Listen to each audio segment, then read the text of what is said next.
you do right by me. It's always been about the kids. It's always been about the kids. Now you want to speak? I'm still blocked up, so I can't see what the but now you want to speak because he brought you into it? Girl! It's everybody else's fault? Wow! So you just don't think any of us fell for the antics either, right? None of us fell for the narcissism. Are you fucking crazy, Amy? Amber? What is it? Like, are you serious right now? You call me crazy, right? You said I was jealous. You said I wanted him when it's always been about the damn kids. And now you want to sit here and cry and sit here and be like, it's because of what everybody else did to him. No, it's because of what he does to people. Shit, I was just fucking first. I was collateral damage. Let's call Royce crazy. And people will believe it because I'm baby Jesus. Girl, shut up. Him and hated me. And how does it feel to have my hometown turn on me? I better not ever leave him. If I left him ever, he would make my life a living hell. And he did. There were days that I would be at his home and I was threatened with a knife, and then it was laughed off. But when the knife was in my face, it was, I could kill you right now and get away with it because I could claim self-defense and they would believe me and not you because who are you? That happened. He came to my house one day to pick up our child, and because I did not have a bag packed or orange Trident gum or soda in my refrigerator, he followed me into our child's closet and he grabbed me and he pushed me to the floor and said, in the future, I better have his bag waiting. I then left. I go out into the family room and I'm telling his best friend, the one that's an inch away from being a little person, and I'm like, get your friend, he's going crazy, what's wrong with him? Well, he comes in there and he, in front of his best friend as well as my goddaughter, my other goddaughter, he grabs my hair and he forces me to the floor and he's like, who the are you talking to? Our child, who is not even 2 yet, is thinking he's playing. So he's grabbing at his leg with his baby voice and he throws me into the entertainment center. When he threw me into the entertainment center, it broke the door. So I was flung into the one on the right, and our son, who was grabbing him and like thinking he was playing, he then flung him into the other door. I do not think that was intentional. I don't think he knew his own strength, but that's what he did. And it did break that door as well. Our son started crying. His best friend was like, man, what you doing? Like, you know, that's a female. And he's just not caring. That's when I realized, like, oh my God, I'm in a relationship that I swore I would never be in. Now, moving on, the day that I really wanted to leave was a day where I did not want to have relations with him. And he then forced me to give him. I know you're wondering, how does someone force you into doing that? When you are dealing with someone that is that big and you are that small and you're terrified of them and they have gotten away with so much and doing so many things, and you're still the one made out to be crazy and bitter, you're probably willing to do just about anything just to get through it. And that's where I was. After that, another nanny came into the picture. I knew this nanny was not okay. When she would drop our child off, he would sit in the doorway and he was hitting himself. Or he would be in the bathtub and he would be playing with himself in a really weird way that just didn't seem right. Of course, he was little, so he couldn't really vocalize things.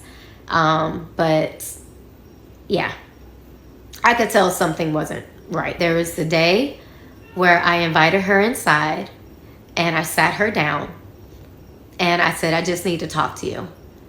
And I said, have you ever put your hands on my son? And she swore up and down no. And I said, well, why is he sitting in the doorway hitting himself or playing with himself in the bathtub? And she was like, oh my God, I don't know. Why would you even ask me something like that? I said, because I want to know. She swore up and down that she had never put her hands on my son in an inappropriate way or even as a disciplinarian.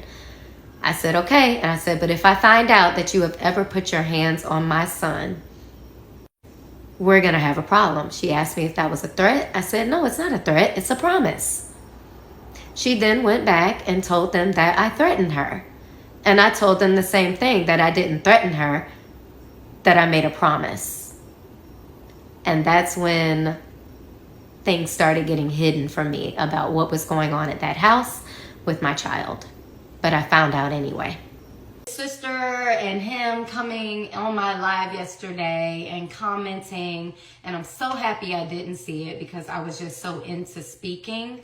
I'm so happy I didn't see it because had I probably would have said a lot more, such as their older brother texting them. Okay? I'm just going to put it out there. And y'all might be like, oh my God, did she just say that? Yes, I said it because the same thing happened to my son for 5 years and nobody did shit. Okay? So when you're dealing with a family who has had sexual assault and molestation in their family and they hid it, they went to church. Heal my son. Okay? And it was a half brother, so it wasn't the mother's son, it was the father's older son. But finding out about all this stuff, and I've heard it before, but I didn't hear it necessarily in depth when he was crying on my shoulder about things that had happened to him and his sister. I kept it. But then when it started happening more and more and more, and now you're trying to basically be quiet, and you're trying to act like it didn't happen. There was an entire interview that was done about this brother and how much you loved him and everything. You go on Google or you go on Bing or whatever these little search engines are, you don't see them. You don't see them at all.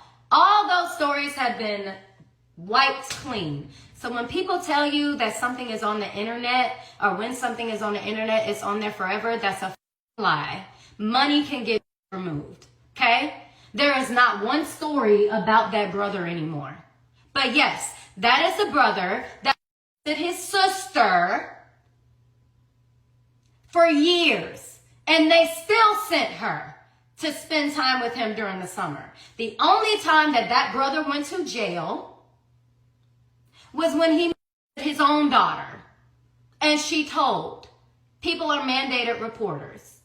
Okay? He had done to the brother, him, his sister, none of that because they believe God can handle it. All right? So for 5.5 years, my child was arrested.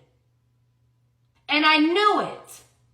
I threatened the nanny. Well, let me not say threatened because like I said before, I promised her if I found out that she was doing something to my child, we're going to have a problem. When I found that out, what happened? I get ghosted, y'all. I now know nothing.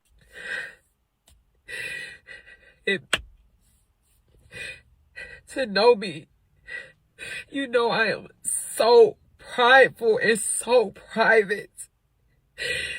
It hurt me so bad to have to even protect myself in this type of way.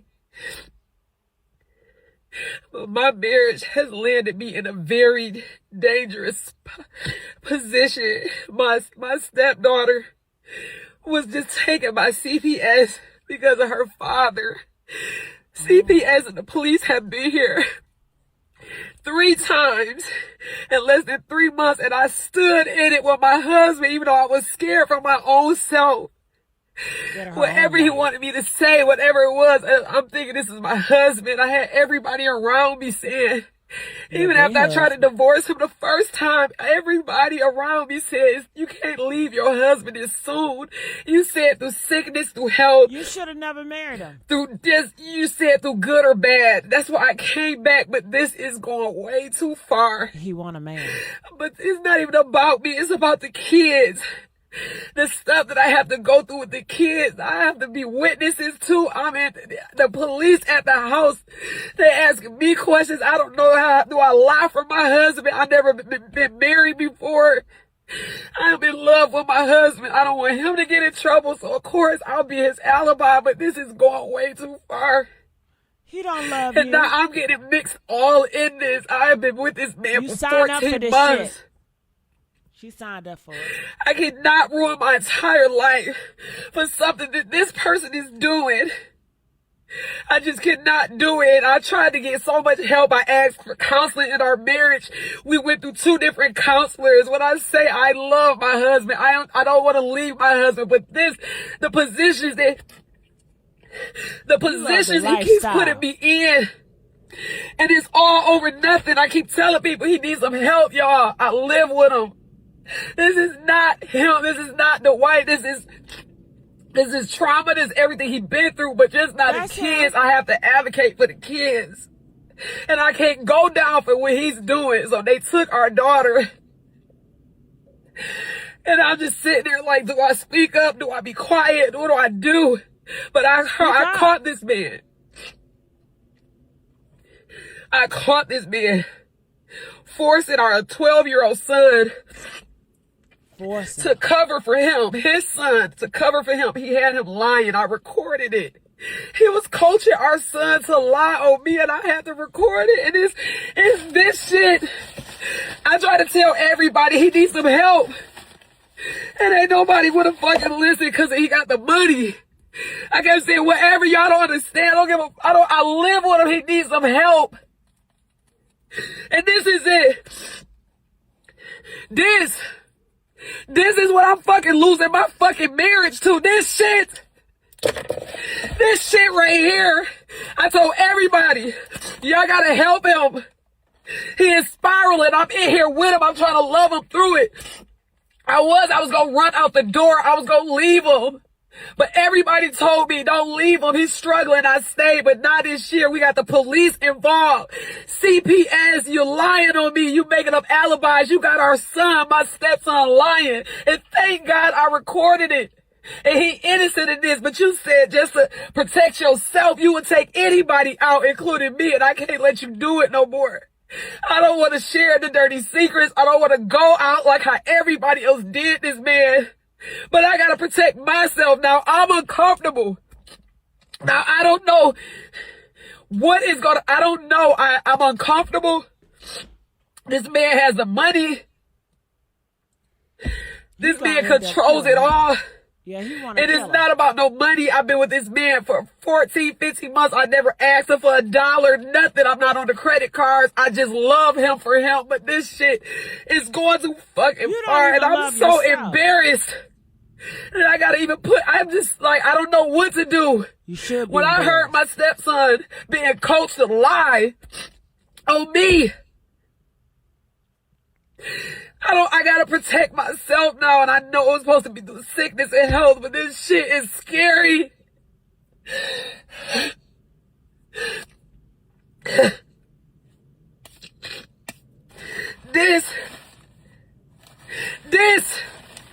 This is why I'm losing my fucking marriage. Because the money, y'all didn't want to help him. How quick we forget about what just happened. And just because, it came out that the case was dropped because he admitted it was consensual, what the fuck do you think my child has been seeing? And being told that it was okay. We're not going to sit here and now make it seem like I'm a horrible mom and like I didn't raise him right when we grew up talking about the No No Square song. Like, let's not do that. A mistake was made at 11, 12 years old. Stop it. We played house. We played hide and go get it. Let's stop right now of pushing this narrative that his daddy fucking started. Family started. Let's also talk about my child going to Georgia for a month and them getting him kicked out of homeschool because they refused to let him do his work. They sent him to church, was trying to have like a priest tell him to say none of this happened to him. Literally was trying to get in his head and say, your mama made this up. A priest. A priest. Not a tutor. A priest. Coming to my child in Georgia as he's running around on this farm, trying to force him to say on camera, because there's cameras everywhere, this didn't happen to me here. And you need to take care of this. Real chill, real lackadaisical, real like, oh, it ain't nothing. Huh? I find out it's nothing because he's done this before many times and has gotten away with it. Why? Because his uncle is a DA and everybody in Georgia knows this is what they do. Oh, okay. Well, now here's a trump card. Because this same person, Callie, decides to go on YouTube and Facebook and started posting pictures and videos about what had just happened. And he also mentioned that one of the kids and their mamas was there. I knew he was talking about me because Christine had already left. I'll tell you why she left later. But she had already left. And I'm like, oh, hell no. I got to get the fuck up out of here. Because you're not going to sit here and call me like a negligent parent. Well,